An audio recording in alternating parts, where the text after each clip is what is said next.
By the way, so it says on here these laws are used for oblique triangles, not right triangles. I need to clarify that a little bit. It's not that you can't use it for right triangles. It's more like, why would you use them for right triangles?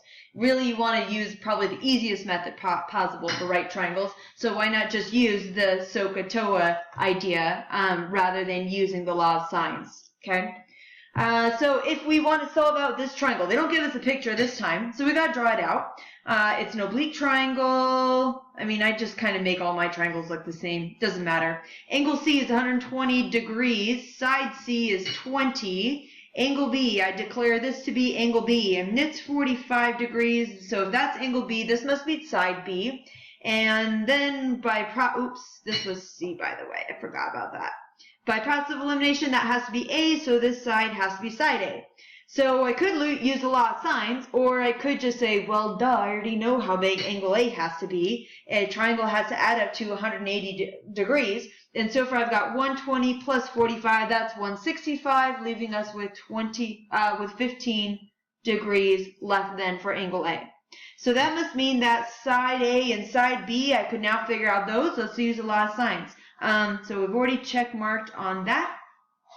So if I do the sine of, let's see here, well, rather than doing the sine of an angle, I like to put whatever it is that I'm trying to figure out on the numerator. That's just me. Otherwise, if I put it on the denominator, watch what happens. So let's say I have a number divided by b equals another number divided by another number. Well, then I got to multiply both sides here by this amount that I'm looking for, and then it's off of the denominator. But now I've got to divide by this fraction on both sides, and you can see that it's getting a little bit messy. So that's why I prefer, and it just makes my life a little bit easier to put whatever it is that I'm looking for on the numerator of that first fraction.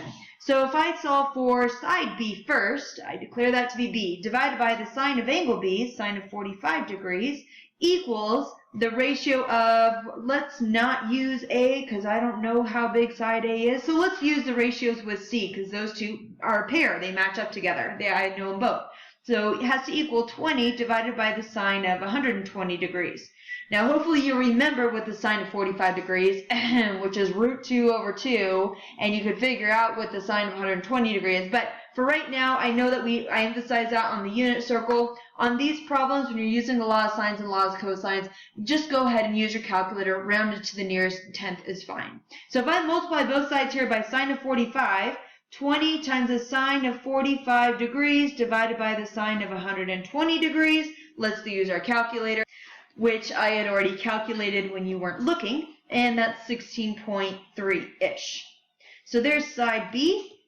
Last one to figure out is side A. Now, it wasn't exactly 16.3. I didn't store it in my calculator because I'm figuring, well, let me just use A's and the C's. Let me not use that long decimal I just came up with to help me figure out how big side A is. So let's figure out how big side A is. So side A divided by the sine of angle A, which was 15, has to equal side C divided by the sine of angle C. Multiply both sides by sine of 15, and that'll be gone. And then you get side A is about 5.977. So that rounds up to an even 6.0. Okay? All right, another one here.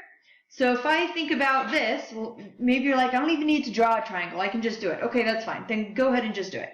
So side C divided by the sine of angle C has to equal, now am I going to use A or B? Obviously, I need to use B because I know both of those. So side B, 4.8, divided by the sine of angle B, 8 degrees, 15 minutes. Now, if you don't have a graphing calculator, you're going to need to convert that into just degrees. By the way, you do that by dividing the 15 minutes by 60, and you get a quarter. So then you would type in your calculator 8 and a quarter.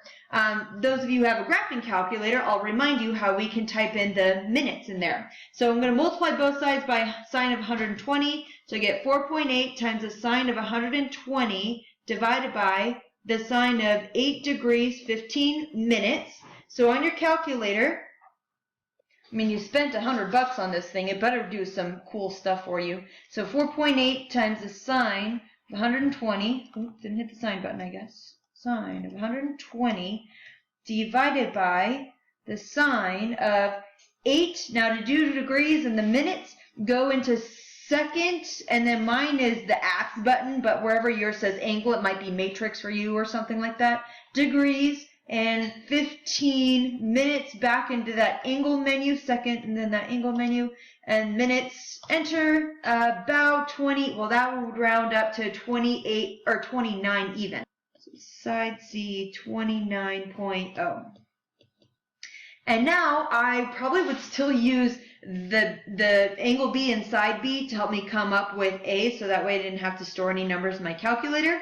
So side A divided by the sine of 5 degrees equals side B divided by sine of angle B. Multiply both sides by sine of 5 degrees. Type that in your handy dandy calculator. And if you and I have both done it correctly, then you should end up at 2.9 there. Okay, last one I promise. So let's solve for angles AC and for side B. Okay, well, this time they gave me a picture. Let's see here. So angle A, oh wait, I don't know angle A, even though I know its side. Angle B, oh, I have angle B, but I don't know its side. Well, you know what? That's the only angle that I have. And that angle doesn't have an opposite side to match up with. What's the deal? Well, this is a side, angle, side. Side included angle and a side, I should specify. Therefore, you're not going to have an angle and its opposite side matched up together to set these other unknown ratios equal to. So thus, this is not going to work for law of sines. So when that happens, we're going to have a different law, a more powerful law, which is called the law of cosines. So we'll be talking about that in a couple of days, but I just want to be aware that, yes, there are ways to solve all of these oblique triangles, but we just might need some different tools. So this is April Ann Rainey, and I am signing off.